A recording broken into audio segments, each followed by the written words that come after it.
తిరుపతి జిల్లా పోలీసులు గూడూరు రైల్వే స్టేషన్లో అనకాపల్లి నుంచి చెన్నైకి గంజాయిని తరలిస్తున్న 3 నిందితులను అరెస్టు చేసి వారి వద్ద నుండి 23.4 కేజీల గంజాయిని స్వాధీనం చేసుకున్నారని ఎస్పీ సుబ్బారాయుడు తెలిపారు.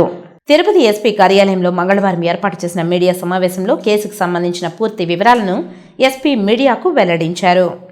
వీళ్ళు అనకాపల్లి నుండి చెన్నైకి 23.5 కేజీస్ గాంజా తరలిస్తుండగా వీటిని పట్టుకోవడం జరిగింది.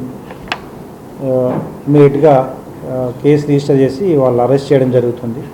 ఇందులో భాగంగా మీ అందరినీ ఇక్కడ పిలవడానికి ప్రధాన కారణం ప్రభుత్వం చాలా పర్టికులర్గా ఉంది. గాంజాని కంట్రోల్ చేయాలి, ఇది సమాజం మీద ఎక్కువ ప్రభావాన్ని చూపుతోంది. ముఖ్యంగా విద్యార్థులు, చిన్న వయసు వారు వీటికి అలవాటు పడి వారి కుటుంబాలు నాశనం అవుతున్నాయి.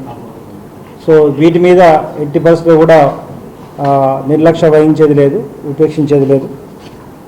గౌరవ డీజీపీ గారు ప్రభుత్వ ఆదేశాల ప్రకారం టాస్క్ ఫోర్సు, తర్వాత అడిషనల్ డీసీపీ కులశేఖర్ వారి ఆధ్వర్యంలో ఎవ్రీడే మానిటర్ చేయడం జరుగుతుంది. ఈ సెప్తో పాటు మా టాస్క్ ఫోర్స్ కూడా అందరు ఆఫీసర్స్ కూడా వీఆర్ గెటింగ్ ఇన్ఫర్మేషన్.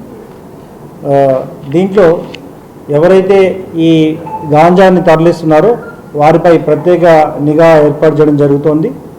అంతేకాకుండా వారు 1-2 సార్లు ఒకవేళ దొరికితే వీరిపై కఠిన చర్యలు తీసుకుంటూ షీట్స్ ఓపెన్ చేయడము, ఇంకా లేదంటే పీడీ యాక్ట్ పెట్టడం కూడా జరుగుతుంది.